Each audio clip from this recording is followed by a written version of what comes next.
Hey ladies and gents, this is Izdois coming to you with another episode of Mexocentric, and I've got Miguel with me. Say hi, Miguel. Hi.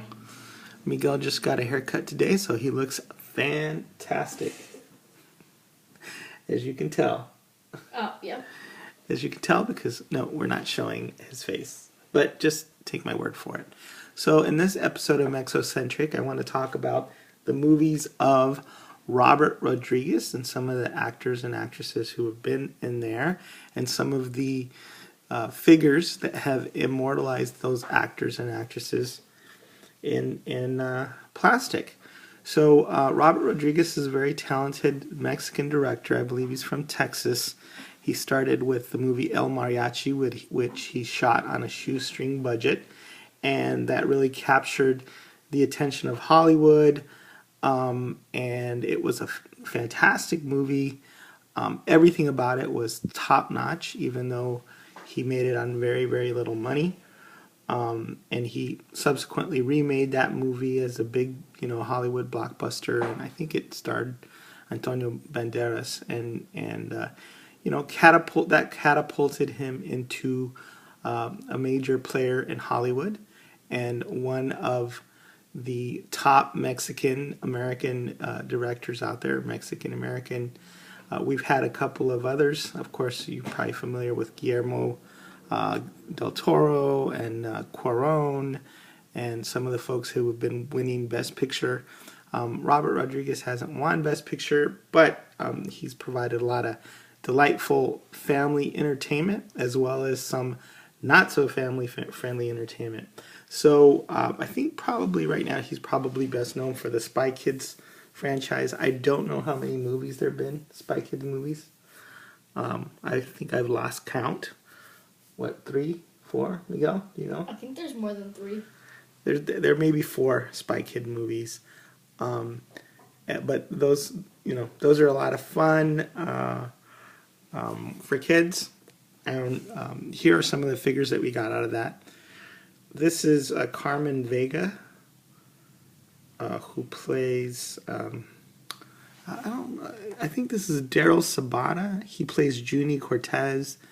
And this is Alexa Vega, the actress who plays Carmen. Alexa Vega plays Carmen Cortez. So Carmen and Junie, the 2 original Spy Kids. This is one of the vehicles from one of the movies, and the batteries are a little low. But let's see if it'll still say something.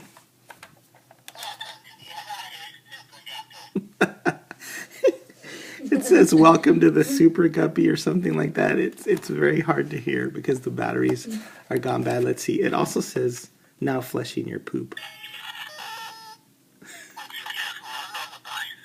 It's been possessed. It just said "Now flushing your poop." Cool. So anyway, this is the Super Guppy. That was one of the cool, James Bond type vehicles that they use in their franchise. And the fun thing about it is that the kids are like James Bond, and they're the stars of the show. And the other cool thing is that he uses a lot of Mexican American actors and actresses. Everybody has been in his movies. We've had Jessica Alba in the Spy Kids movies. We've had Ricardo Montalban. We've had Danny Trejo as the uncle. So just pretty much Robert Rodriguez has a recurring cast of characters, and employs lots of Mexican and Mexican American actors and actresses. There are a lot of other figures that come from the Spy Kids franchise. Here are a couple that I happen to have handy. These guys are all thumbs. I don't know what they're called. There's also the Island of Lost Dreams. I have some action figures from that, mainly dinosaur-like creatures that were shrunk down, and I forget what else. Some other guys with magnets on their heads.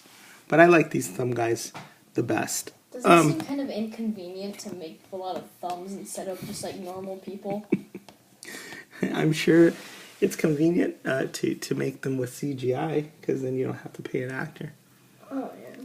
So, but in addition to Spy Kids, he did this movie as well, which was Shark Boy and Lava Girl. And Shark Boy, I believe, was Taylor Lautner. I don't remember who Lava Girl was. But these are some Happy Meal toys that came out of that. Lava Girl lights up, as she should. Right? And Shark Boy has a fin on the back that moves. But all his movies, were Happy Meal. There were Happy Meal toys galore, and all the Spy Kid movies. But then he also has another side to him, which is, for example, this movie, Planet Terror. It's a grindhouse movie, and I haven't watched it, but I'm looking forward to watching it. I'm assuming not family friendly. It's got a woman with a machine gun for a leg, an amputee, and I know there were action figures made. I think, is that Rose McGowan? There were action figures made of her, but I didn't get one. That also doesn't seem like the best place to put a gun. Well, when you're walking, maybe you accidentally shoot yourself in the other foot. Maybe you'll need a new gun on your other foot. I don't know. I'll have to watch the movie. I don't think you'll get to watch it for a few more years. I do like that in a lot of Robert Rodriguez's movies, he has some of these extra features where he takes you to 10-minute film school, and he shows you, how to make movies. He does that with a couple of them, so it's well worth picking up his movies, I think, in DVD, just for those fun extras. He also made a series of movies on Machete, which stars Danny Trejo. Danny Trejo is an interesting guy. He's also Mexican-American, but he was an actual ex-con. So, like, he plays a lot of bad guys. He's got all these prison house tattoos. He looks mean. He looks tough. But he just happened to be an ex-con that had the look that they were looking for in a movie, and then, no acting experience or talent whatsoever, but he became a big star. So good for him. And this is him in his incarnation as Machete, where he plays a Mexican federale agent. So, I guess the grim and gritty equivalent of James Bond, or the exact opposite of James Bond, but he goes after bad guys with machetes, and he chops them to bits.